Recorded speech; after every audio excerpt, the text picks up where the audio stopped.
This program is for informational and entertainment purposes only. It does not contain medical advice. Always contact your physician or qualified healthcare provider with any questions regarding a medical condition. Hello to you from wherever you're listening to this podcast or from wherever you're watching it. This is Refined for the Mind. My name is Tracy Cabavito, and in studio today we have a guest, a wonderful guest. Many of her peers call her Che, but her name is Rebecca Machelli. Now, Rebecca Machelli is an actor, a communications consultant, and a public relations manager, assistant. She does a lot of things. She's an author, though, and the book that we're going to be talking about today is her book, Woman, Fire, Grace. Now, what makes Rebecca's story remarkable? Rebecca's story is remarkable because she managed to overcome addiction through her own inner resolve and self-discovery. And of course, there's faith in there. And I want you to embark on this journey with us. While we start talking to Rebecca, I want her to tell us her story in her own words, and we will be guided, of course, by her book. But before I introduce Rebecca Machelli to you, I want us to think about addiction and what addiction is. Addiction, according to Gabor Mate is a Canadian physician. He says that addiction is any repeated behavior, whether it's drug-related or not, that in which a person feels compelled to persist despite its harm towards them or the people around them. So basically, what I see is a lot of compulsiveness, irritability, dissatisfaction, but hey, I am not the one who's telling you the story today. Ladies, queens and kings, welcome Rebecca Machelli. Rebecca Machelli, welcome to Refined for the Mind. Thank you so much, Tracy. How is your heart? My heart is in quite an interesting place. I'm in a season where I'm learning rest by force, Yeah, and it's really a season of surrender and yielding. So there's just a new peace that I'm experiencing. I love that for you. And how is your mind? My mind is, I'm a creative. So, I appreciate every holiday that comes around. Yeah. But I do everything that I can to ensure that I remain level-headed, because I do look back and remember when I allowed my mind to wander and to go into all sorts of dark places and what happened as a result of that. So I live every day in a way that I don't want to return back to that place. Yeah. Who is Machelli? Machelli, Che, Rebecca is a woman after God's heart, is somebody who has been given another chance at life. And I dedicate each and every day to seeing how I can make an impact in the world that we live in today. In whatever way, in whatever form. Yeah. I'm very much more aware of my gifts and my talents now. And now it's not just for me, but seeing how I can use my creative endeavors to actually bring impact around me, be it through writing, be it through speaking, be it through acting. I'm very intentional with, doing things that have meaning and purpose behind them. Yeah. That's wonderful. That's a beautiful definition of who you are. Who do you remember being as a child? I remember being a very curious kid. I was such a curious kid. I was the first to run to the newspapers, even as soon as I could just walk. As soon as the newspapers were delivered, I wanted to read the newspapers. I couldn't understand half of the things that were in there, but I just wanted to know what is happening, like who's doing what's happening. I was such a creative child. I was an artsy kid. Dad was always buying me books. I was ever in bookstores. Whenever he traveled, he came back with books. Whenever we were traveling, we stopped by the bookstore. Whenever we were going supermarket shopping, we'd stop by the bookstore. And so, creativity has always been a part of me since I was a child, be it through drawing. I used to draw a lot. I did art until my Form 6. And, somehow the passion just kind of died there because I traded it for, alcohol and different kinds of allures. But I was that kid that was I always knew that I was destined for great things. I always knew. Every room I walked into, aunties and uncles would say, but this kid, like there's something. I was very vocal. I always spoke, I always showed out. I was never a shy child. So I always knew. To be honest, I always knew that I was going to end up doing something in the arts. I was always watching movies. I grew up. My mom was a social butterfly. Weekends we were at Gaba Beach watching. If Shalamwana was in town, we were watching her. As I attended Shalamwana concerts. I attended Willow Longomba. I attended Kofi Olomide. Wherever Mom went, Ebony's. I knew every production of the Ebony's, be it on TV, be it on stage, in theater. My mom carried me to all, because she kind of was like a socialite. She was in the inner circle of the entertainment industry. Okay. So I think I kind of picked that up from her in a way, and it just never left me.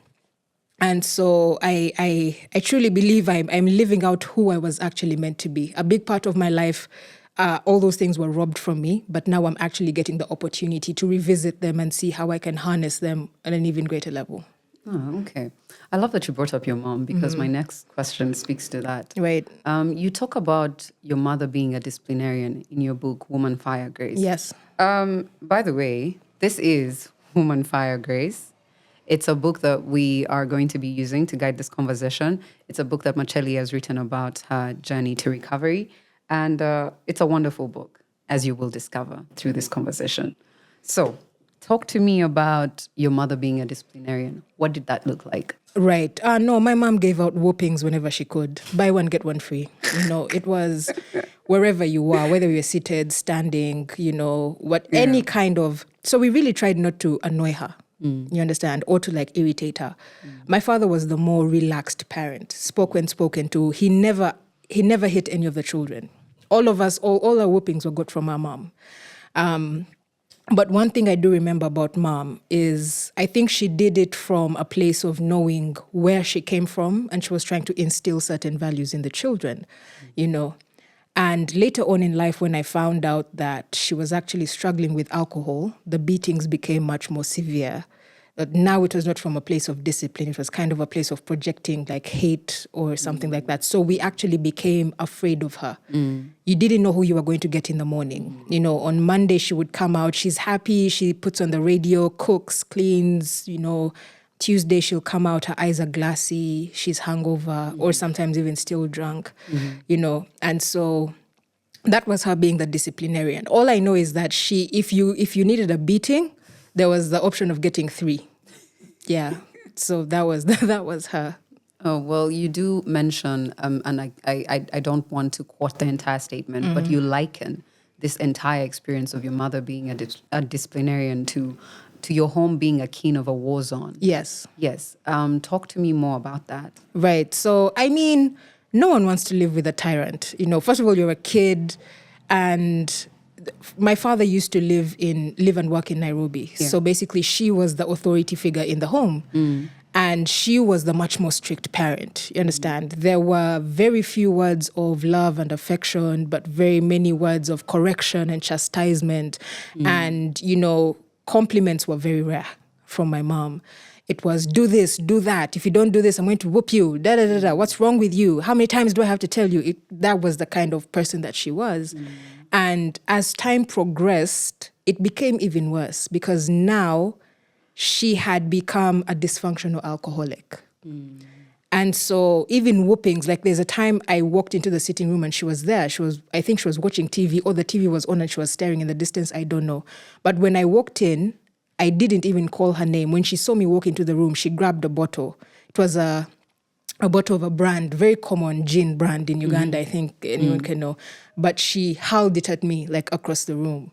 So I don't know if she was just in a state. To be honest, to this day, I will never know what she was dealing with. But there definitely was something that she was dealing with. And I think that she didn't have proper outlets to be able to deal with that. There's a foreboding of your mother's death before you leave for Zambia. Right. What was your state of mind before you left and when you got to the other side? Right. So before I left, as I told you, I was a very ambitious kid. I'm now a teenager. I'm in high school. And when I was crossing from P7 to S1, I was really excited because I was the last born at home. So I was excited to leave the chaos and the turmoil of dealing with mom and the tantrums and whatever. So I get to S1, I was playing so many sports. By the time I got to S3, I was on the school cricket team. And so I was chosen, as well as another student in the school, to represent the country and the school at a, what can I call it, a kind of retreat organized by the British Council in Zambia. So this was for cricket players, teenage cricket players all over Africa. Yeah. And so I was in Zambia for 5 days. But right before, when I found out the day that I found out, the teacher came for me from class. It was about 3 p.m. and she told me, "Hello, Rebecca, you've been chosen, We've spoken to your mother. She's coming to pick you." I was so excited. I was like, I'm traveling. You know, there was that thing about traveling and everyone else is in school. So I was really excited. And then mom comes to pick me up and she's drunk. It's 4 p.m. in the afternoon. She was drunk out of her mind. So first of all, I was not amused. I was just excited. I just said, I want to pack up and just go enjoy this trip and be happy. So we get home, you know, she's excited. She's calling everyone. Back in the day, there were those phones, the landlines, and then there were phone books. Yeah. So she's calling everyone. She's drunk. She has her drink in her hand. And just calling everyone and saying, my daughter's traveling to Zambia. My daughter's traveling to Zambia. Of course, I understood. You know, she was happy and excited. So as the night progressed, my flight was at 5 a.m. the next morning. So we had to leave at about midnight to start driving to Entebbe. By then, the expressway was not here. So it was quite a journey. And so at about 8 p.m., I think she was on phone with somebody abroad. And I knew, as growing up, I just knew the acoustics of the house. If I heard a sound in the house, I knew what room it came from. So as I'm packing, I was just excited to get onto the plane. This was when I was in Form 3. Yeah. So I'm excited to get onto the plane. I had a huge thud. And it didn't sound like an ordinary sound that you heard every day. So immediately I just knew, I was like, this woman has fallen down. So I ran to her bedroom. Her bedroom was just adjacent to mine, like when you open it, just adjacent. So I walk in and true, the phone was on the ground. She was off. She had fallen on the bed. The alcohol had spilled out of her hand and she had passed out. So I'm freaking out, you know. I'm in the house alone with her. I don't know who to call. So I'm shaking her awake, like, Mom, wake up, Mom, wake up, Mom, wake up. And so she wakes up after 10 seconds and she comes out of this, I don't know if I do this blackout. And she sees me and she's like, what's wrong with you? She thought I had poured her alcohol. She's like, why are you pouring my alcohol? You're the one who bought it, At this point, first of all, I'm a teenager now. I have opinions, I have attitudes. I was like, you know what? Let me just get on this plane and go. Let this woman kill herself if she wants to. So I go into my room and I started saying, if this woman is the one who's driving this car to the airport, I am not getting into it. So eventually she actually realized that she was too drunk. So she called one of her brothers, her uncle, to drive us to the airport. So midnight, we're driving to Entebbe. She's drinking the whole way. We have a new bottle now. We reach Entebbe. I was quiet the entire time. I just wanted to get on the plane, Tracy, because I felt like it was just a break from all of this nonsense. You know, I was irritated. We get to the airport. I just got out of the car, dragged my suitcase to the check-in point, because there's a point where they don't allow those who are not traveling to cross. Yes. So I remember when I got to that point, I could hear her from the back. And she was saying, you know, I know you don't want to talk to me or whatever. Even if you don't want to talk to me, get me something nice. My mom was first of all, she had a great sense of fashion. She was a social butterfly. She loved nice things. She had good cutlery. Like, she was a stickler for beautiful things. So she said, okay, get me something nice. She's shouting for the entire airport. I am cringing, just making sure people do not know that I am affiliated with this person. And so I check in and whatever, we go to Zambia. It's a very good 5 days. But the day when we were leaving Zambia, the morning of, I felt very, very sick. Very, very sick, really, really sick. And so, you know, we pack up, we come back to Uganda. When we came back to Uganda, my dad is a retired pilot. So he used to live in Nairobi. So every stopover, at the stopover, even when I left Uganda, the stopover, I got the camera from him on the Nairobi side. Yes. So he said, when you're coming back, I'll be standing right here. You'll come and give it to me. So when I was coming back, at the Nairobi side, I was asking the entire staff, where's Captain Machelli? Where's Captain Machelli? And it's like people were just being strange. I think they knew what had happened, but no one wanted to tell me anything. So we get to the Uganda side. I'm sick. I'm tired. My head is pounding. I have a fever. We get to the airport.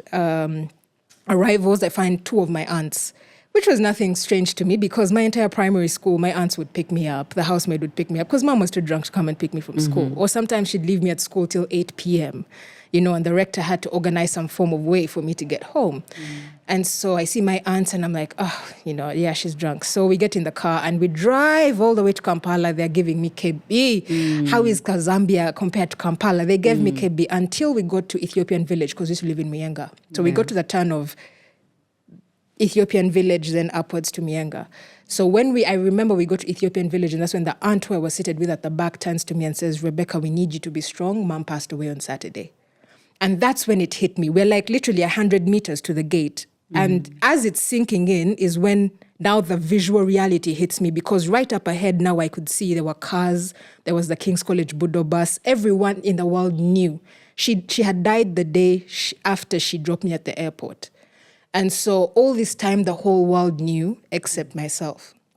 So that was when it actually hit me when we got to the gate.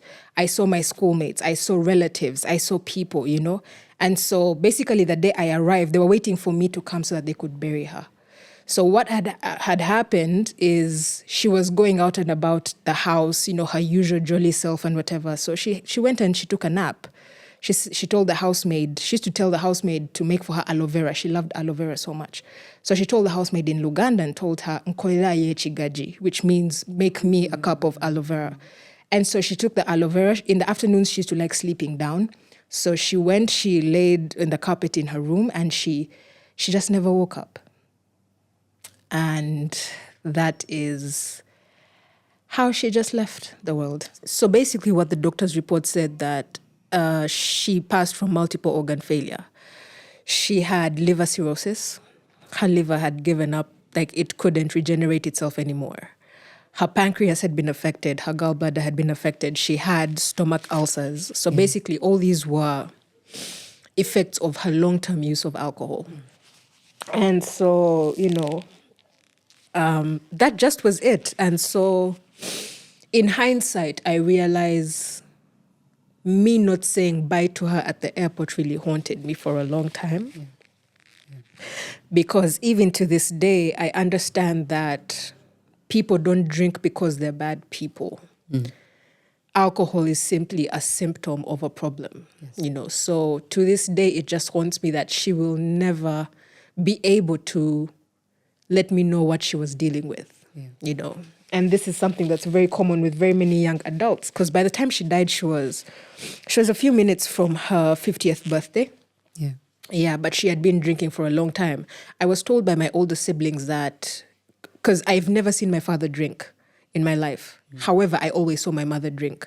So what I was told is just at the point where I was born, she began to drink. And before that, it was my father who used to drink. So it was him who was dragged, you know, being drunk and all of that. But I never got to see that. And so I understand that there's definitely something that she was dealing with. And, you know, I was in that house with her each and every day. There were nights she would wake up and she was hallucinating, saying the bear is going to eat me. And I'm like, Mom, there's no bear in the house. It was 2 a.m. And so I look back and I'm like, it had affected her severely. Like, was there a mental disorder that she was dealing with that could have been solved by some form of counseling or therapy? You know, so there were just so many questions. And it really didn't hit me, to be honest, at that moment. You know, we buried her and life moved on. You know, growing up, I vowed and said I would never, ever drink alcohol simply because of what I saw it do to her, you know. And so, you know, life just kind of went on.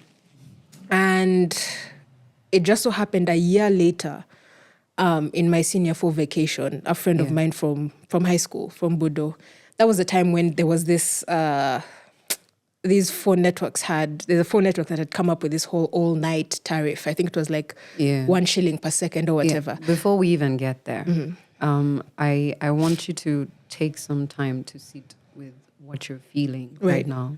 Because I know for a fact that as a teenager, you must have been grappling with a lot of emotions. Let's label those emotions. Right. What did you feel after you laid your mother to rest? What emotions were you grappling with? There was a lot of confusion. It really was just confusion because one, you're in everyone's eye. Everyone is looking at you. You know, this is the last born, oh, this and that. There's so many condolences coming in. They're not even being there to understand how she died, what happened. All you're told is just a report. She went to sleep and never woke up. So it's just, there was just so much. I think it came to a point where I just decided to force myself not to think about it. So I intentionally kind of blocked out that memory. Yeah, I did everything that I could to kind of block out that memory. Yeah. And the worst thing is, as I grew up, the more I started to look like her. So I would be walking in a supermarket. There's a time I was walking in a supermarket in Nairobi, And a woman stopped me and she said, "Hi, how are you?" This was like about 8 years after her death. She stops me and she's like, "Hi, I'm so sorry to ask you this question, but are you Annette's daughter? Because I look like my mom." She was very light-skinned, but her face, like everything else, is myself. My personality is her. You know, she was loud, she was eccentric, she was like, you know, the funniest person in the room. And so, I mean, that really was it. I did everything that I could not to try to make sense of the situation.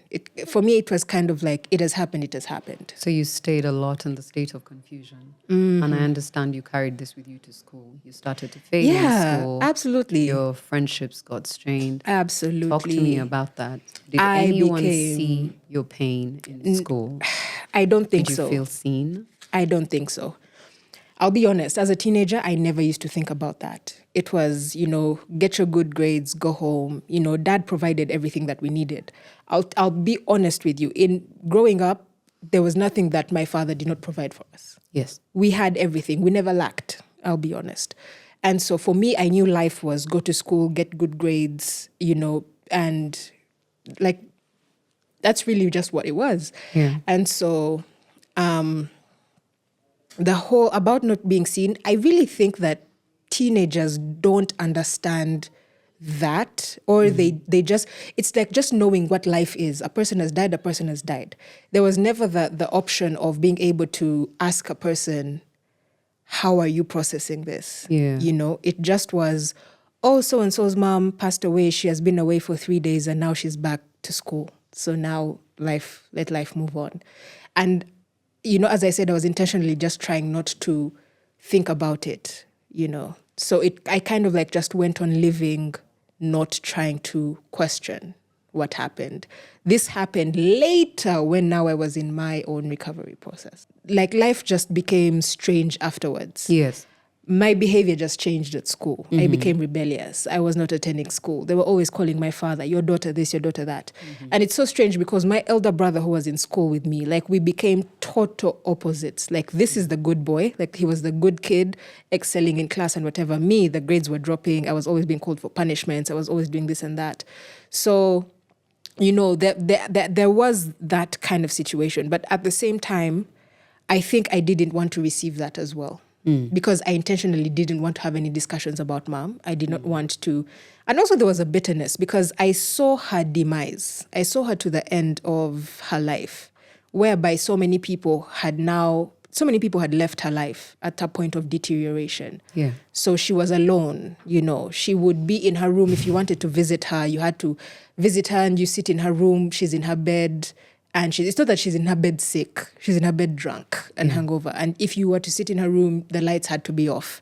You know, like that's how bad it had become. She had jaundice. She literally was light-skinned, but now she was yellow. Her eyes were yellow and things like that.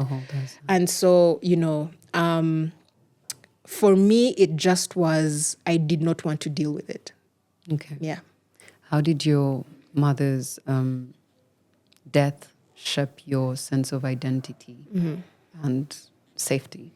Wow. First of all, I always avoided intimate relationships with the opposite sex because I've always known that if you get into a relationship, it's for the purposes of marriage.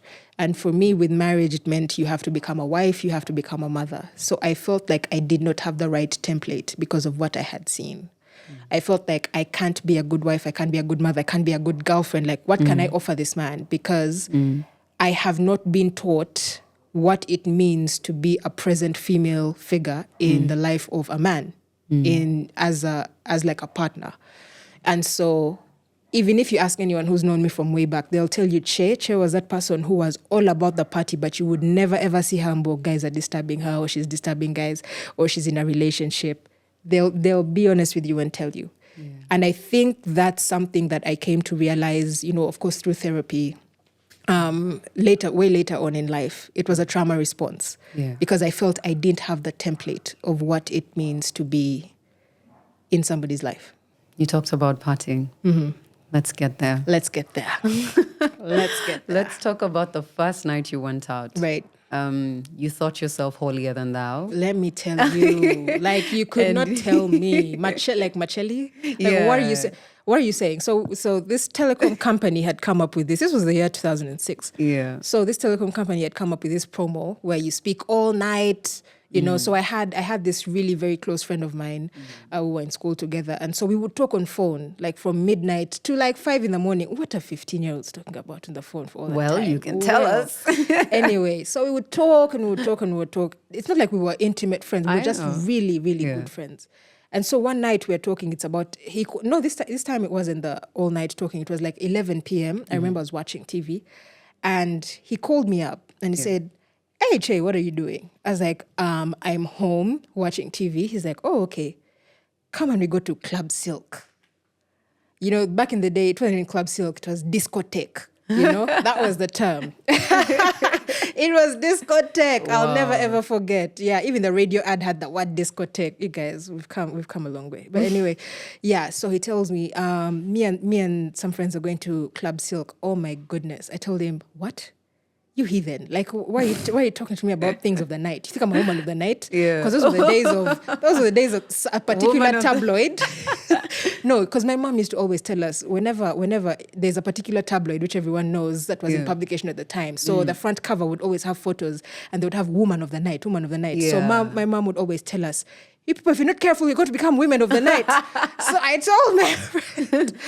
told my friend, "You think I'm a woman of the night? Like, what do you mean? What do you mean, Club Silk to do what?" He was like, "No, we're just going to go hang out for a bit and come back. I would never let anything happen to you." So because he's a very good friend, I trusted him. I said, "Okay, let's go." So I dressed up. My goodness, you guys. I remember the outfit I wore. Yeah. You remember the Stonewash flared jeans, the green and the brown? Yes. I wore those, and then I wore a red spaghetti top. And I had my hair, and I had my glasses. Yeah. My God, I looked like a professor that night, to be honest. So we go, and we arrive in industrial area, and oh my goodness, I had never seen anything like it. There were women dressed. I was traumatized. I said, "Why? What? Dressed and not dressed." Like they were dressed and they were not dressed. It was like what you would see on the tabloid, but now it's in real time. Like the photos that you see every day are now walking, moving, they're dancing. I was like, what is going on here? I was so traumatized.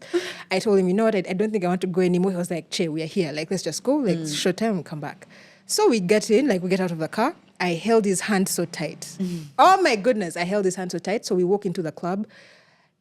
Guys, we are 15. The guy is known by the bouncer. The guy is known by the parking guys. The guy is known by the, So this is when I got to find out people are living such a kind of life who are my age. Like, this is crazy. We get into, there was upstairs and downstairs, but upstairs was like for the rich magag of town, tycoons. So downstairs, we're going downstairs with jackety border guys. Where you find your level there, guys. So we entered down discotheque. So we get in, walk past the bouncer. The bouncer didn't even bat an eye, not even asking for ID. We were 15, not even asking for ID. And so we walk in, and it was so dark, Tracy. It was so dark. And I told my friend, I want to be at the counter. At that time, there was a promotion. A certain drink had just entered the Ugandan market.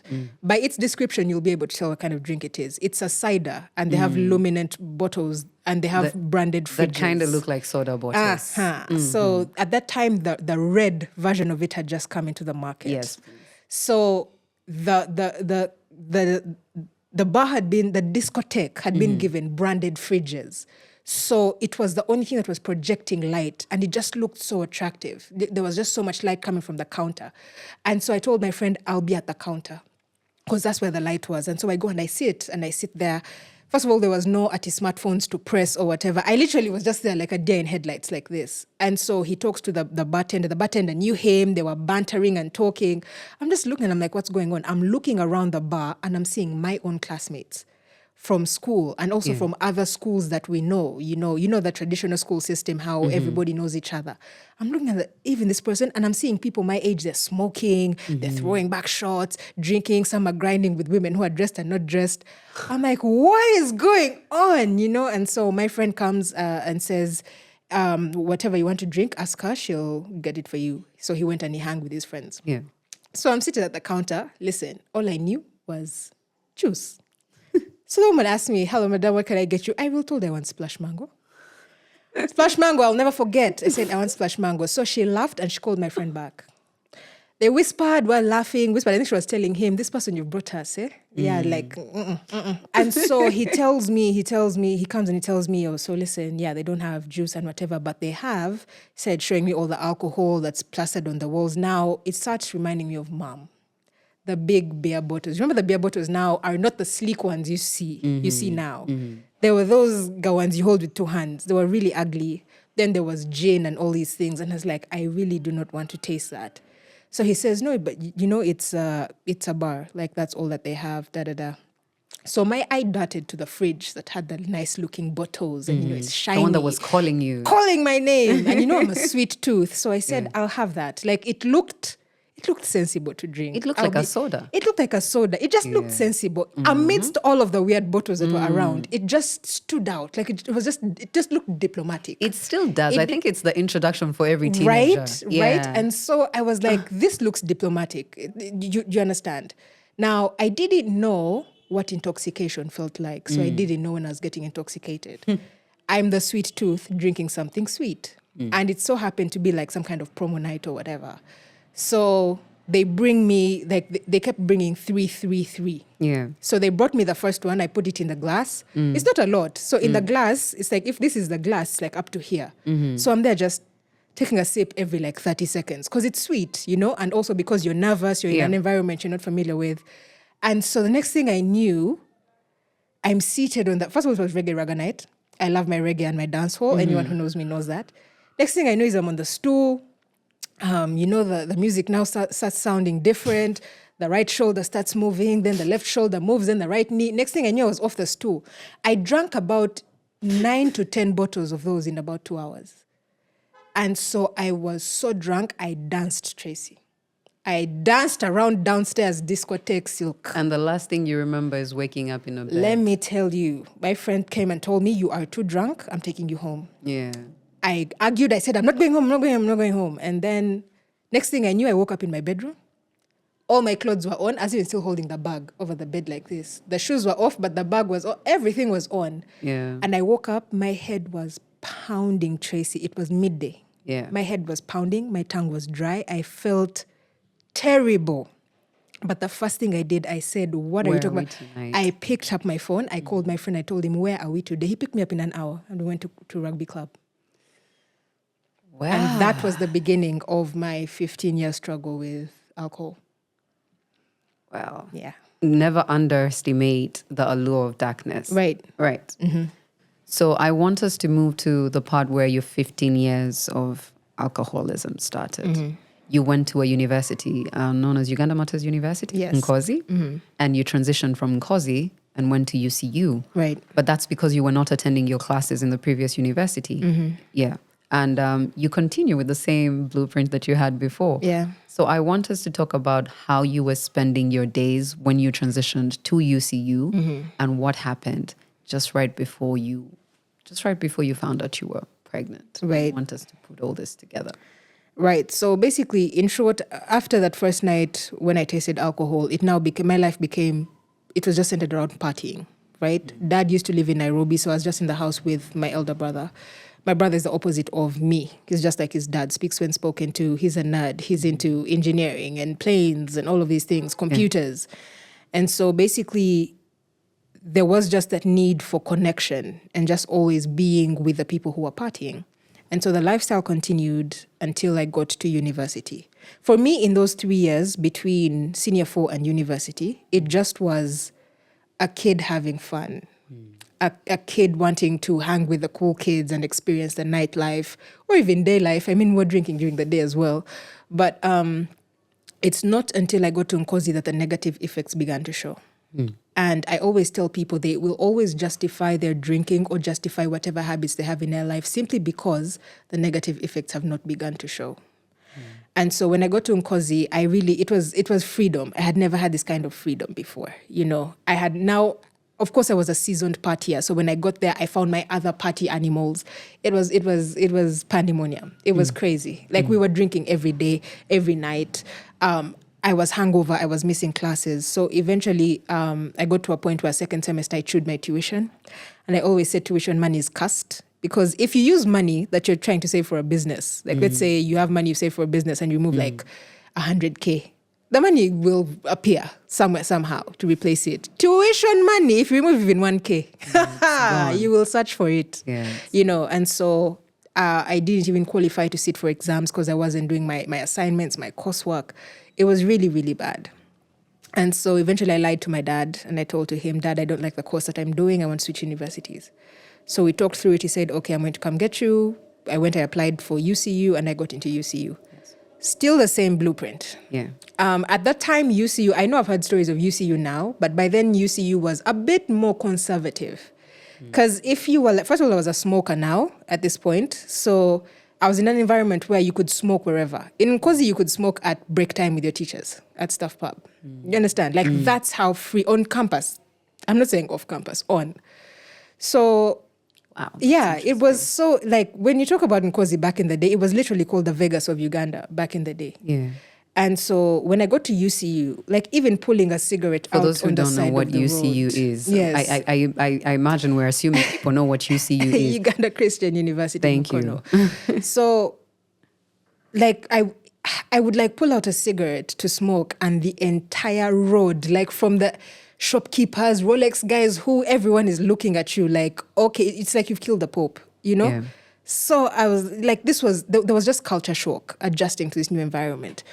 There was so much hindrance to my drinking because they had very strict laws around hostels and all of this. Don't come back past 10. So I ended up now staying at my friends' hostels because now they were a year above me, people who I knew.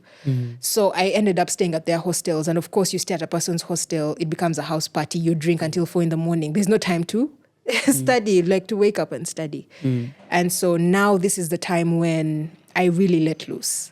Like, I really let loose. This was now when I became, like, promiscuous. And this was the time I got my first abortion. Yeah. Yes. Whew. Wow. Let's stop right there. Yeah. I want us to talk about what your pain was, even before the pregnancy. Right. I know that you were not just a social drinker, that there was a lot of drinking happening even within the confines of your room after you got your own room away from your friends. What was your pain? The pain was I didn't know what was happening in my life. There was no direction. Like, there was no sense. I woke up every day. All I knew was, I just know that, yes, the sun has risen, but I know at 5 p.m. I need to have a drinking plan. Like, that was the only purpose to my life. There was just nothing. There was just this emptiness, can I say. I had no meaning of life, And so I found that I was finding that in other people, be it in the temporary relationships that I was having with guys, seeking validation left, right, and center. I didn't know what I wanted to do. I didn't know what I wanted to be. At this point, I had ditched all my ambitions. When I was young, I wanted to be a lawyer. Then there was also the ambitions to get into media, like radio and things like that. But where I was now, I wasn't even pursuing any of my passions. I wasn't writing anymore. I wasn't reading anymore. I wasn't doing anything. I just existed. That was it. What was the root of the void? I think it was, there was just no foundation. That's it. That's what I can say. There was just no foundation. There was no foundation for me to, or maybe a springboard for me to be put in a particular direction. I think after my mom's death, as I said, like family members, people that we knew kind of like just stayed away from home. So there was really no community within family for me to anchor on. And so I was now finding community, connection, love, affirmation from party animals. Like, that's all I knew from when I was 15 onwards. There was a sense of belonging in that. Absolutely. So, it just was the foundation that I had actually set for myself a foundation, which was seeking validation from all of these circles, seeking validation from being known as a cool chick who parties, the cool chick who sets the vibe, But it wasn't anything, it wasn't firm. It wasn't substantial. That's the word I'm looking for. Yeah. It wasn't substantial. There was nothing to it, Your relationships are just based on the few hours that you meet in the bar and that's it. You know, if you're in a fix or if you're in a tight spot, nobody comes through for you. But when it's time for vibes and enjoyment, everybody's together having fun. And as the other aspects of my life were withering away, whenever any form of inconvenience came up, I didn't want to deal with it. I knew that my academics were up in flames, but now I was like, you know what, whatever happens, happens. Yeah. Yeah. Thank you for sharing that. Yeah. So talk to me about the abortion. Yeah, so Very fast one. it was so hilarious in hindsight. It's crazy because I remember I went to the bar and I lit a cigarette. And when I lit the cigarette and I put it to my lips, I got nauseous, like my gag reflex. And I was like, what is going on? And so I tried to smoke it. And again, and I was like, you know what? I don't think I'm feeling well. Yes. So I went to hostel. And so I left everyone in the bar. I went to hostel. I went and I was like throwing up. Now I found my roommate had cooked some stuff with ghee. First of all, I love ghee, right?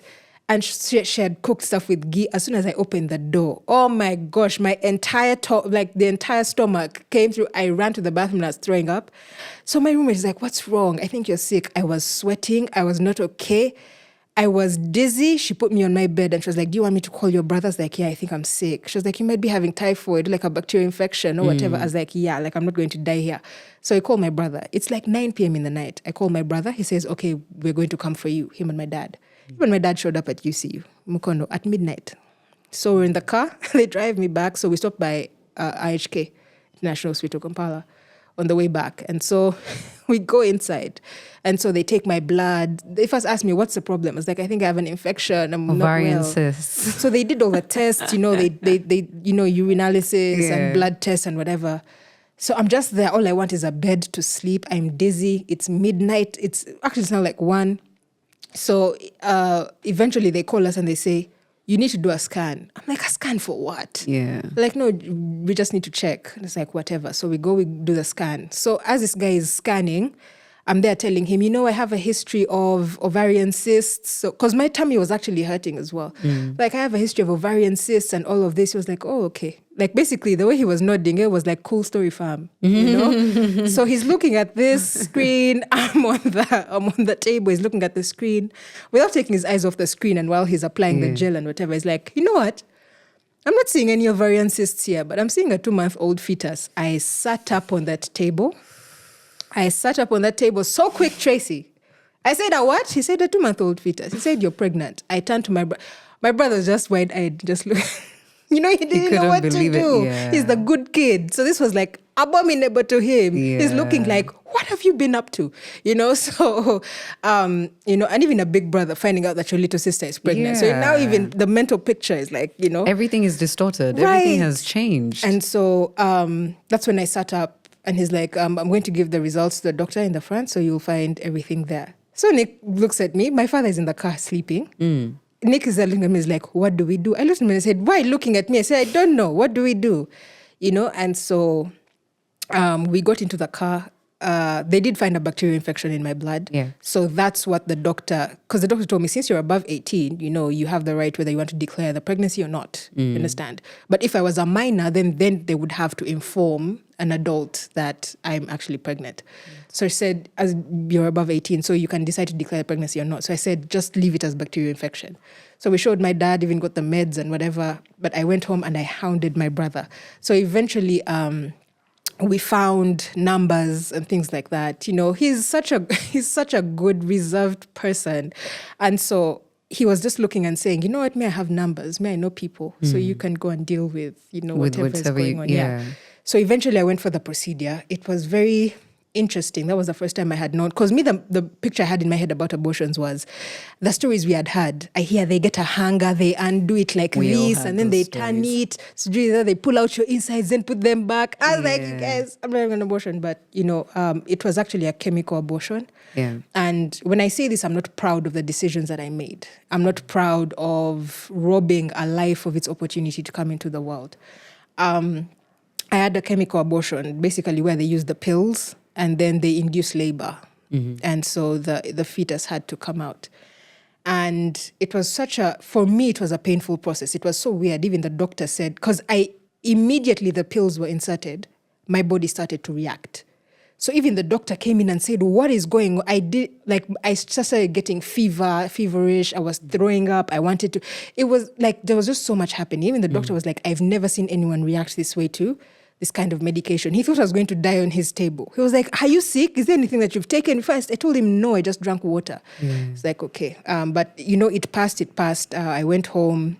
There's the healing process that happens after that. I don't want to go into details, but it was, again, I'm the kind of person who, if something happened, it happened. I didn't want to dwell on it. After 2 days, I was back in the bar. Escapism. There's a writer called Thomas De Quincey. He has written Confessions of an Opium Eater. And in one of his writings, he says that opium had the ability to tranquilize all the irritations of the nervous system. Right. Because I know after you had the abortion, you straight up went back to drinking. Absolutely. Yeah. So what effect did alcohol have on you, and what is it that it made you feel when you took it?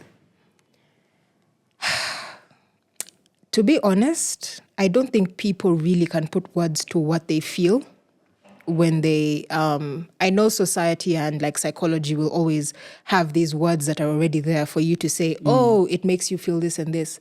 But to be honest, I can't even say it made me euphoric, because when I drank it, I wasn't in a state of, I'm in la la land now of, I'm feeling good. It really was just a temporary, as you said, escapism, just a temporary escape. Because usually whenever I would drink so much. My tolerance for alcohol had increased so much at this point. Now I had been drinking for about, 7 years or something. So you needed more every time. I needed more. So while people are, I would always have to pre-game before I met people. Even when I met people, I would have to consume alcohol really quickly before I started pacing, because I wanted to get drunk really quickly. There's a high I constantly wanted to chase, but it's like every other high was less than the next. So you had to, I basically had to keep drinking a little bit more. Yeah. And the thing is, 1 million drinks would never be enough, Tracy. 1 million drinks would never be enough. I got to a point in life, now when it was 10 years into the drinking, I got to a point where there was no amount of alcohol that could quench or try to fill whatever void or whatever it is that I was trying to escape. None, you understand? I got to a point where I was like a bottomless pit. I was sitting in bars for 3 days, 72 hours, drinking with people. And they're like, but do you get drunk? Do you black out? Do you understand? And so for me, I think it was just the temporary escape that it would give me. Whether it led to me blacking out, whether it led to me just being able to be in a space where I could not have to deal with what life was, the reality of life. What emotions were you trying to regulate? Shame, guilt of not being the daughter I needed to be, of not being the sister I needed to be. Because at this point, family members had started to see, guys, man, what's going on with the last kid in that family, And there already was the history of mom was a drinker, now the last girl is a drinker. And you know how people talk, you understand? So there was that. But I think I just tried to rise above it. And instead of actually dealing with it and acknowledging that there was a problem, I tried to own it as a personality and say, people don't understand me. I'm just a cool kid who's just trying to enjoy my life. No, to be honest. And that's what a lot of people do. People usually skip the acknowledgement step of acknowledging that something is wrong. Because, as I said, alcohol is not the problem. It's a symptom of a problem. Yeah. So when there's excessive alcohol use, there's something happening there whereby a person is trying to fill a void with a physical substance. And it's clearly not doing the job. So they have to constantly continue. And so for me, I just look back and, man, you're taking me down some very interesting places. Because there's some stories I didn't even write about in the book. But what I'll always say is people will always chase alcohol for the effect that it gives them. Yes. People experience alcohol differently. Yeah. There are people who actually take it and tell you alcohol is delicious. There's some people whose palate actually finds alcohol delicious. Yeah. Which it is not. There's no alcohol that's sweet. It's not there. As much as you try, I don't know, cocktails and what's said, alcohol is not sweet. There are people who take alcohol for the numbing effect, to escape things, to deal with hardship, to deal with inconvenience or stress in a certain way. Then there are people who just drink it hoping that it will do something that they don't have to. Yeah. Yeah. So I want us to go fast forward and break down. I don't want to give you all the details of the book because, I mean, if we keep breaking down the entire book, I might as well just publish this as True. Machelli's book. So let's go fast forward to your parents find out you've been skipping school again when you joined UCU. Yeah. You had blank spaces Yes. in your transcript. Well, no, we Right. didn't get to that point. Yeah. There was no transcript. Yeah. So basically, I studied. First year was good. Second sem was good of first year. Then first sem is now when I started, skipping class and missing out on on coursework. And that's when I started carrying retakes. So it's at that point where I said, you know what? This thing it seems maybe this learning thing is not for me. So I continued staying in school. Dad would give me fees to pay school, but I actually wasn't studying, So eventually, whenever Dad would be home, I think they noticed. They were like, but this person who's supposed to be a third year writing a thesis, you go out, you leave the house at 5 p.m. every day, you come back at 7 a.m. in the morning, sleep the whole day, then again you wake up. You understand? Like I did not look like somebody who was in school or doing anything. So they actually went to the university and they found out. And so they come home and they confront me. And I was just so, like, the bomb hit me in my face. I remember I got up and I went to a friend of mine's house. She lived up the road in Mienga. And I was at a place for like a week, just drinking. Like I told her what had happened. But, she was just a drinking buddy, you know, because all she could do was offer a drink. Because now this is you and your parents. Like, what am I going to do? Yeah. So I stayed at her house and we just drank every day, every single day. Yeah. Until the 7th day when she was like, Che, You have to go home. She actually said in Luganda, they say, Genda ke wamwe bakulabeko. That's actually how she put it. Yeah, genda wakulabeke wamwe. Was there a time alcohol stopped being an escape and became something else? Something darker? Actually, no. I think it just continued. It became the escape that just never came to an end. Have you ever had, I don't know if people actually have had those dreams, like where maybe you're just running on a road that just doesn't end? That was what my entire life became. I just felt it was just different scenarios, different environments, but I was still running. What were you running from? That's a very good question. But I got to find out that I was running from the fact that I never became who I wanted to be. Life had taken a very different turn, and now I had to deal with the consequences of my actions, of consequences of being alienated from family, consequences of even being alienated from friends. I came from a place of, having very affluent jobs in Kampala to actually walking into a restaurant branch at 4 a.m. and asking for scrapes of leftovers on plates. So this was the reality of my life, but I didn't want to accept it. Again, escapism, not acknowledging that something needs to be done. Yeah. It was just basking in a constant pool of shame and guilt and condemnation. Yeah. The victimhood had taken, center stage. And so I started it simply became my personality. I started to accept that maybe this is who I'm meant to be. Maybe life is just not meant to work out for me. At some point I just stopped trying. And so I just found whatever situation I found myself in, I said, it is what it is.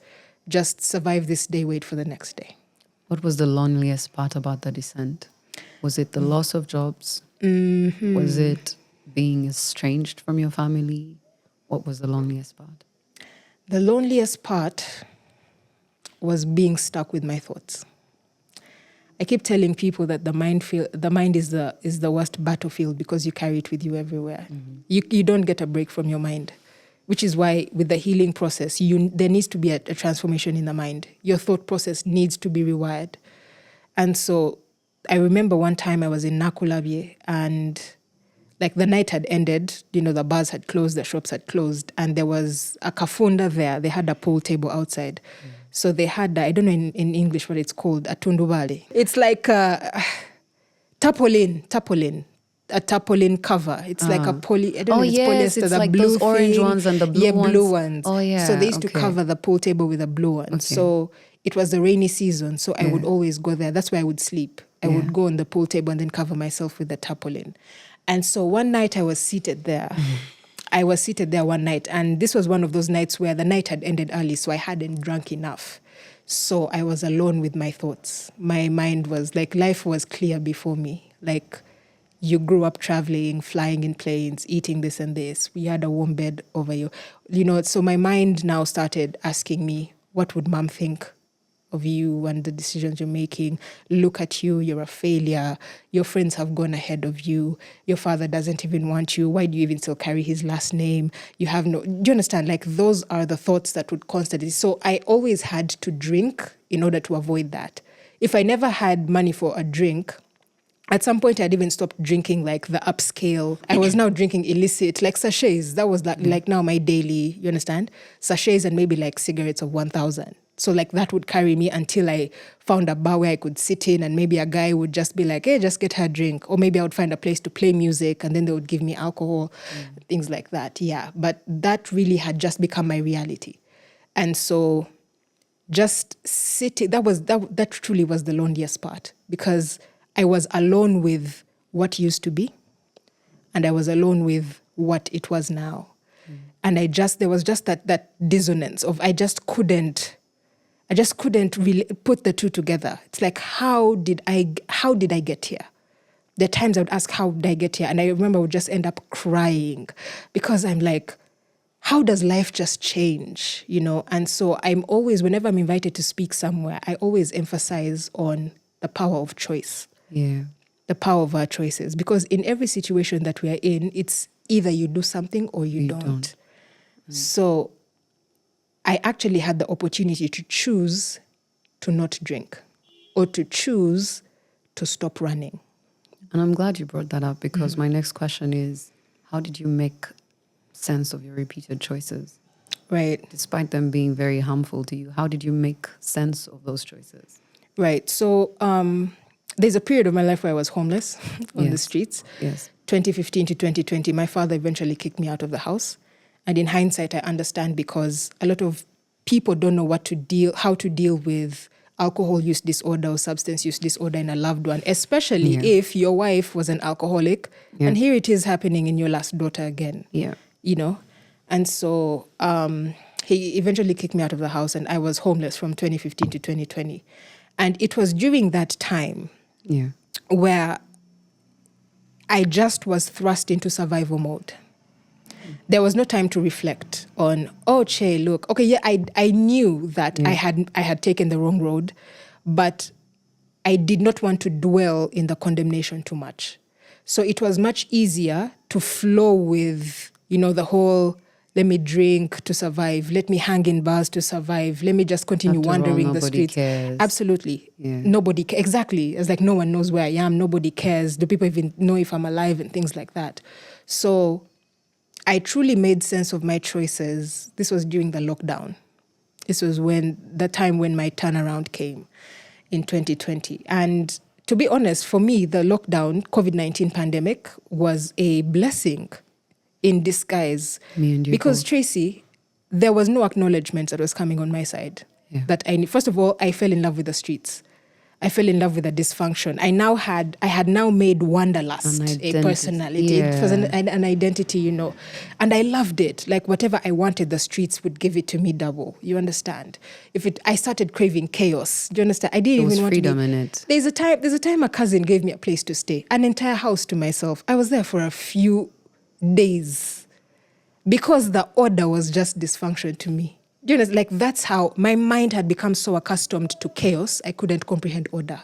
Yeah. I wanted the chaos. I wanted to be homeless. I wanted to move from bar to bar. I wanted to sleep on the side of the road, drunk, wake up, another. Do you understand? Yes. So it was in that small room in the COVID-19 pandemic where I actually began my sobriety journey and my rehabilitation process by force. Yeah. You know, because if those doors were not, if movement had not been limited, Tracy, I was ready to walk this earth for the rest of my days, you know. But it was in that time that now I was able to be, first of all, sober because I had no money. I had no access. There was no limit. There was no movement, you know. It was a lockdown. There was no access to alcohol, no access to cigarettes. And so that was when the rehabilitation process began. I want us to just pause there for a moment. Before we even get into your story of redemption, I want us to talk about, you've talked a lot about loneliness. Right. I want us to talk about the one person who stood with you, Right. and that's your brother, Nick. Yes. What did Nick's presence teach you about love? Nick's presence taught me the sacrificial part of love. You know, a lot of people think love is something that happens in the good times. Love only appears when it's needed. Love appears in darkness. Love appears in chaos. You know, you can't love a person when they're doing well. That's not love. You love a person in a time when everything around them contradicts what love should be in that situation. So even when I was on the streets, right from childhood, Nick was I've always called him my Superman. He's always been there. No one could try to bully me because Nick was there. Yeah. Nobody could try to say anything because Nicholas was there. And so it was that time when I was in the streets where everyone had now started speaking, you know. People would call my dad and say, we saw your daughter in this bar. Or in this bar, and we had because my father's name is very rare. So we would be at bars, and I know very many DJs in Kampala. So whenever I would walk into a bar, you know, the DJs would say, Machelli in the building. So somebody might have passed by, like a relative after work for one round, and then they had that. So they start texting my dad. When a bar, and we had your daughter's name, you know, your name being shouted out, your daughter, da, da, da. So even when family had forsaken me, even when friends had forsaken me, even when I had forsaken myself, he never even used to work in the country. I never had a phone. So he would always, whenever he would land in Uganda from Sierra Leone, he would look for me. He would go to a bar and he would look for people he knows and says, hi, have you seen Becky? Some people would sit and say, today is Tuesday, try this night. Okay, today is Thursday, reggae night here. Saturday, try this bar. And he would drive around Kampala until he reaches a bar. Even if it was 4 a.m, he would reach and he would find me. And he would sit in the distance and then he would send a waiter. Says, help me go and call that lady. Just tell her Nicholas is calling you. And I would be just somewhere dancing, you know, just like an aloof person. And a waiter would come and say, hello, a gentleman called Nicholas is calling you. And whenever I would hear that somewhere, I always knew it was Nick, and I would go running. And so he would sit with me. He'd buy me a meal. He'd buy me a drink, give me some money. Not a lot of money, but give me some money. Then he would buy me phones, which I would always sell. Because what's the point of having a phone when you're not going to call anyone? Yeah. You know, you're hungry, you have no food, you have a phone. It doesn't make sense. Yeah. So for me, Nicholas is the epitome of what sacrificial love is. It's loving someone regardless of the situation. Understanding that no matter what a person looks like, that there is a human being behind that. No matter what condition they have, there is an actual soul. There's an actual destiny behind a person. Yeah. Like, do not, and he actually has shown me not to give up on people. The same way Nicholas was there for me is the same way I deal with people as a sobriety coach now. Because they've given up on themselves. But simply because Nick did not give up on me is one of the reasons I'm actually here today. How did you receive the love at the time? Like a stubborn young sister, I'll be honest. Yeah, it was just, Nick is here, I'm going to get money and I'm going to get food. Because I knew I was never going to see him again. Yeah. And at this point, I had become so detached to people. You understand? Because I knew I had gotten to a point where things just didn't stick. You understand? Yeah. I would walk into a neighborhood. If I'm walking around Kampala and let's say I find myself in Machelli, I'm going to sit, make some friends for the night. I'll never see them again. I'll walk again, find myself in Chiwatule, meet some people, won't see them again. So that also extended towards family as well. whenever I would meet family, I would just know, oh, there was just no real bond or connection. So I became a very emotionally detached person. And that's something that I had to break out of, even in my healing process. Yeah.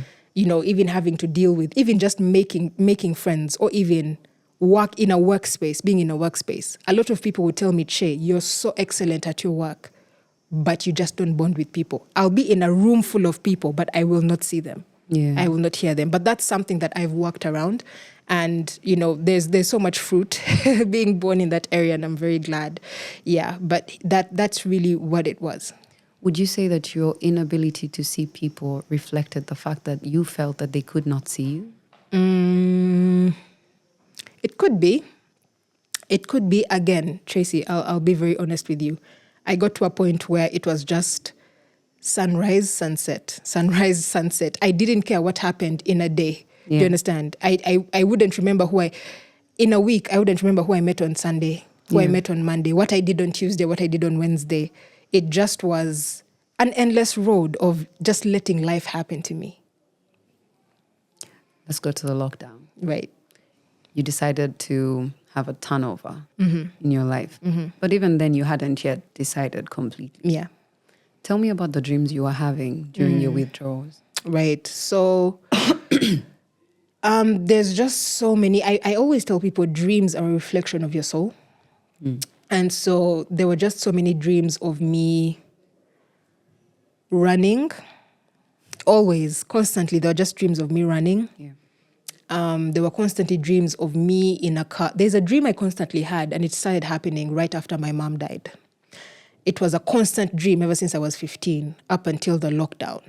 And it was me in a car with my mom. Same dream. I was in the passenger seat. She was in the front seat wearing a red top or a red dress, and her eyes were bloodshot red, and she was drunk. And so we would be driving, and she's like a maniac driving, and then the car would go off the road.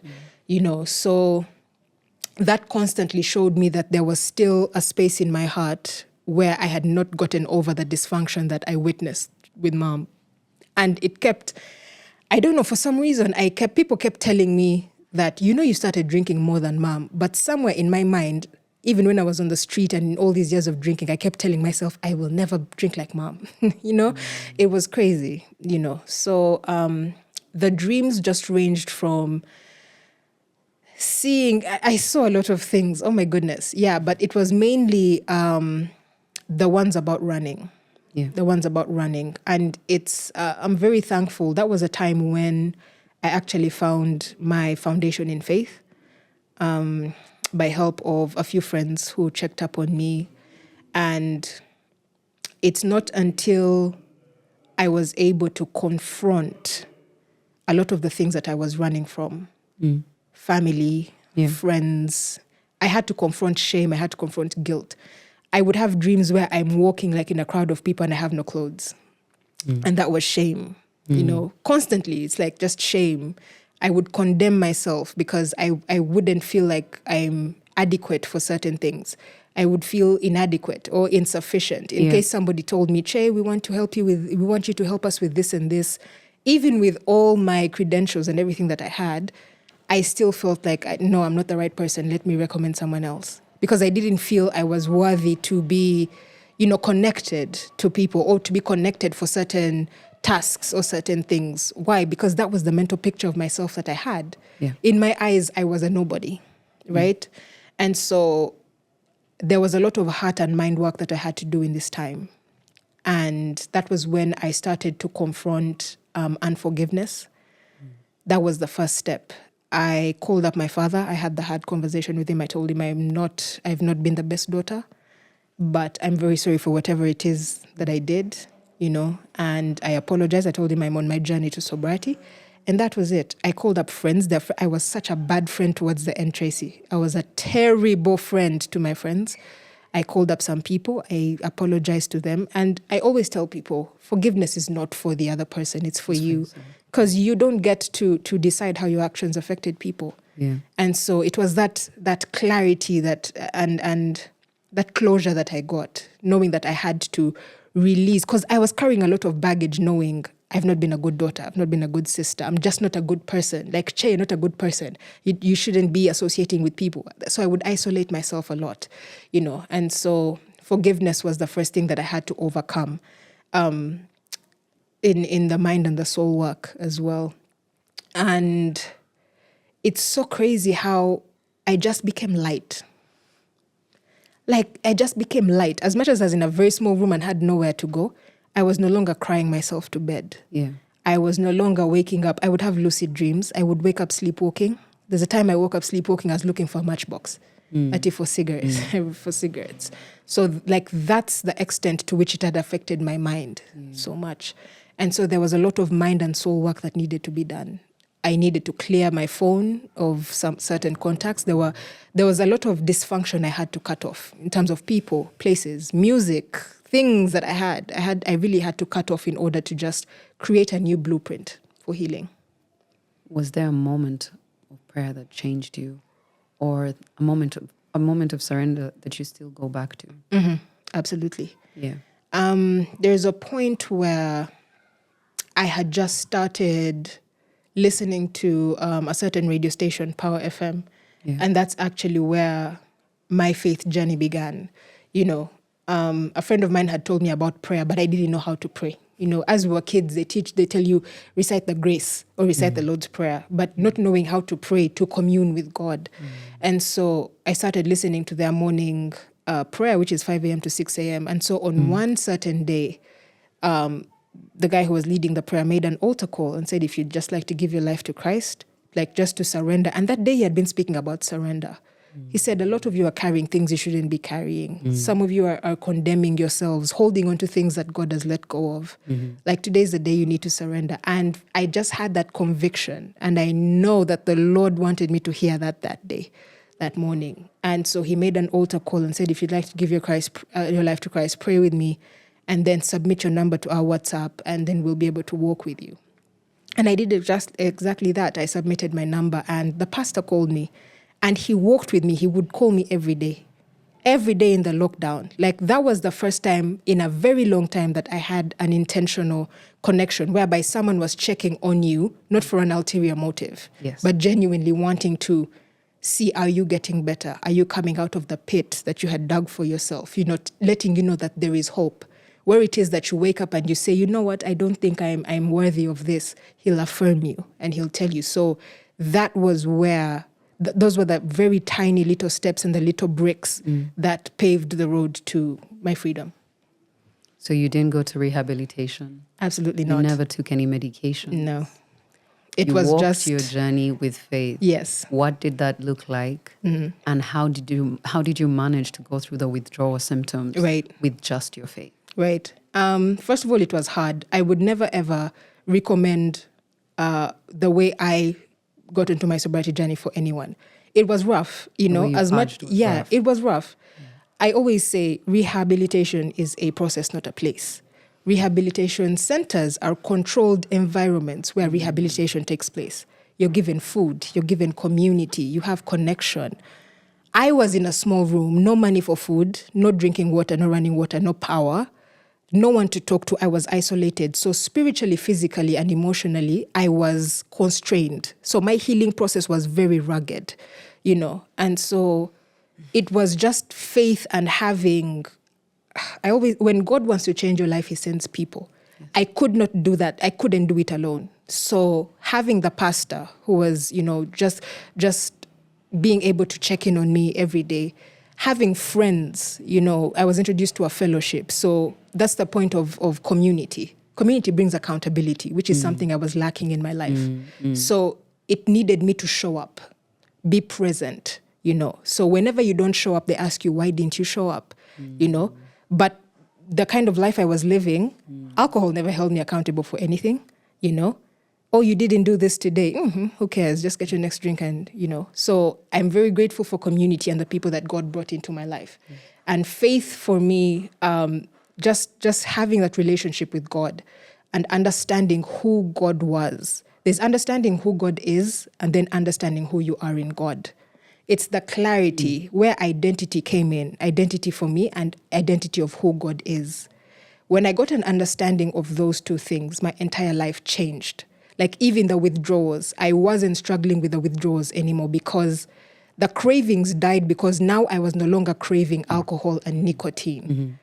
I had come to a place where I was now understanding what love is, that I started to love myself and love God so much that I didn't want to destroy myself, if that makes any kind of sense. Yes. I didn't find the need to reach for a cigarette. What was it going to do to me except destroy my lungs? I didn't want to reach for a drink because what was it going to do to me but lead me back into the lull of intoxication and of nothingness. Feeling alone, yes. So Emptiness.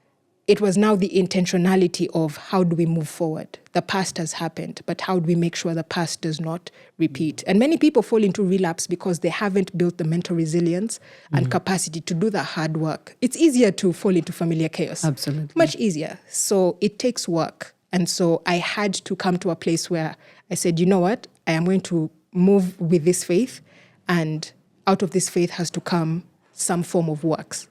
And so I said, my pain is going to have a purpose. Whatever it is that I have gone through, it's not just going to be suffered. No, I want somebody to learn from this. I want somebody to be able to know, you guys, that chick suffered, but yeah, it's possible to get better. Yeah. Exactly. Yeah. Do you believe that addiction was part of your soul's curriculum?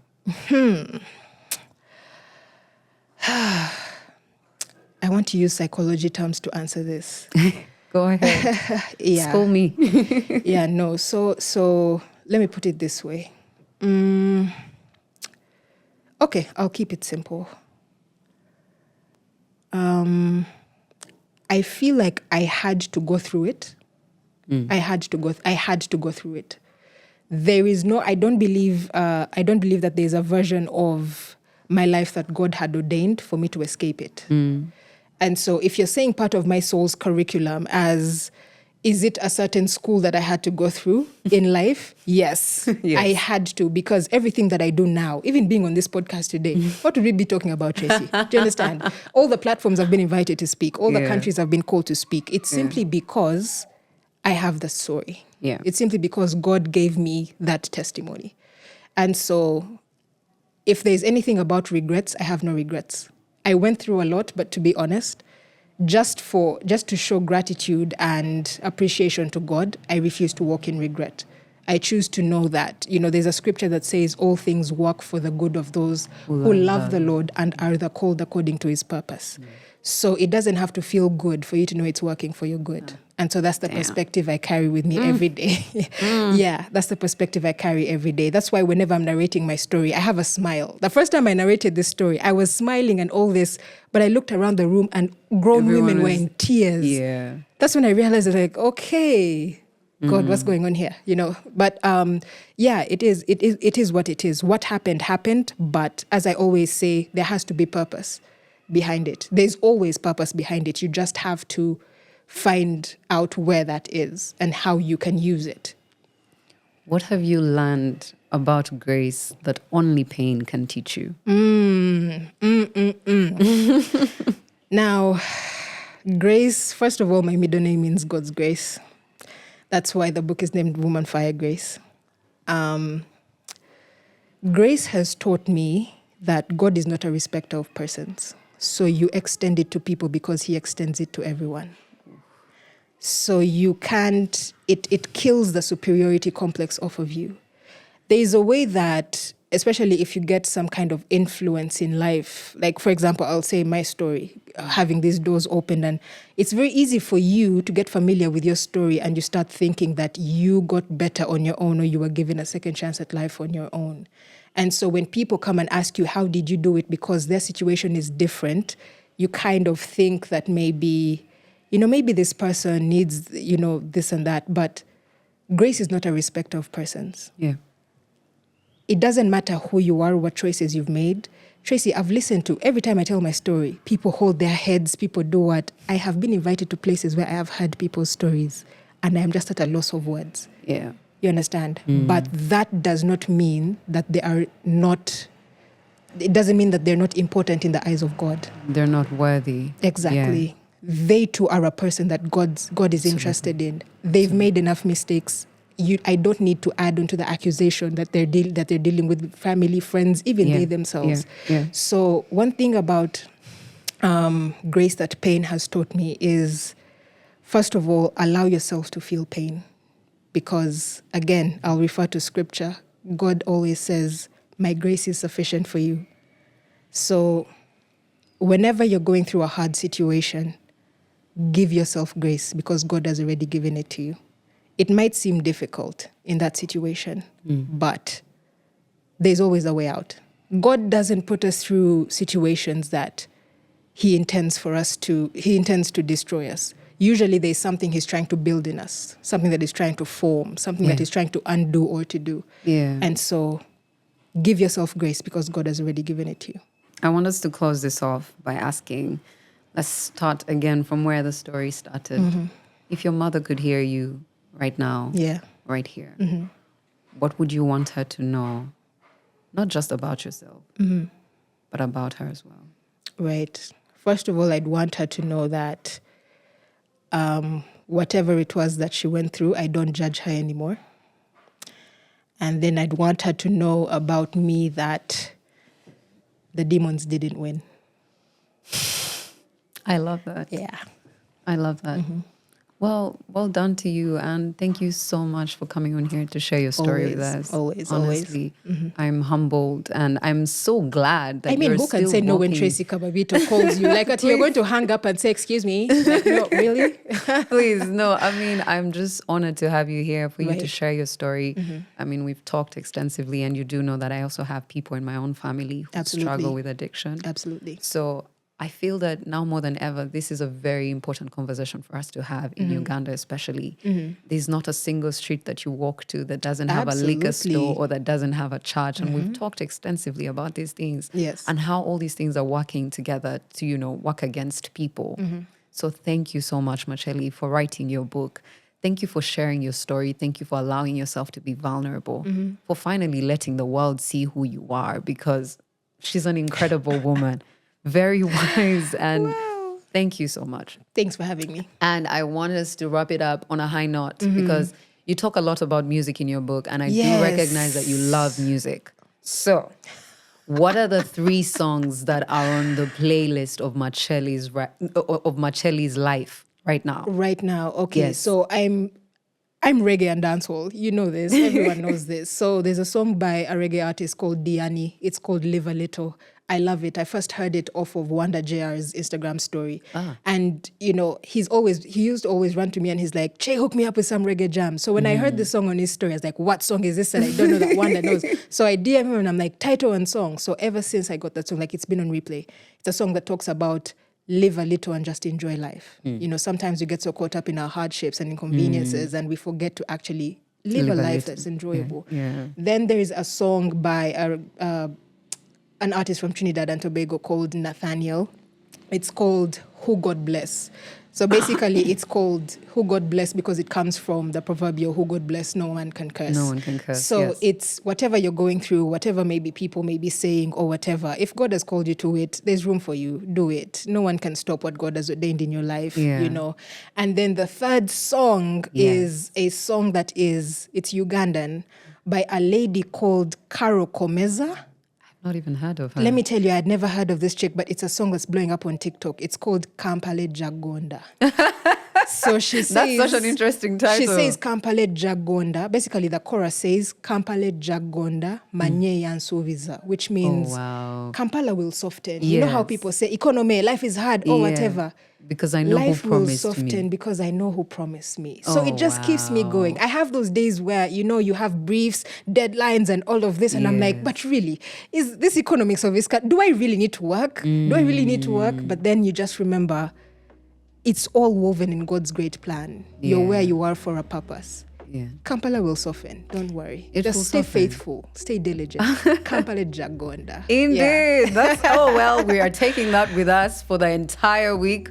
Thank you so much for listening to Refined for the Mind. We are so glad that you could join us today. And if you do want to buy Rebecca Machelli's book, where can they find your book? You can find it at Makyeli Books. Yes. Or you can actually just get in touch with me on social media. I'm on Instagram, Rebecca Machelli. X, as what said Twitter. X, Rebecca Machelli. Yeah. LinkedIn, Rebecca Machelli. Yeah, so you can get in touch with me and we'll see how we can get it to you. Thank you so much. We are so glad to have you here. Have a wonderful week and keep all these reflections in your heart, not in your mind, in your heart.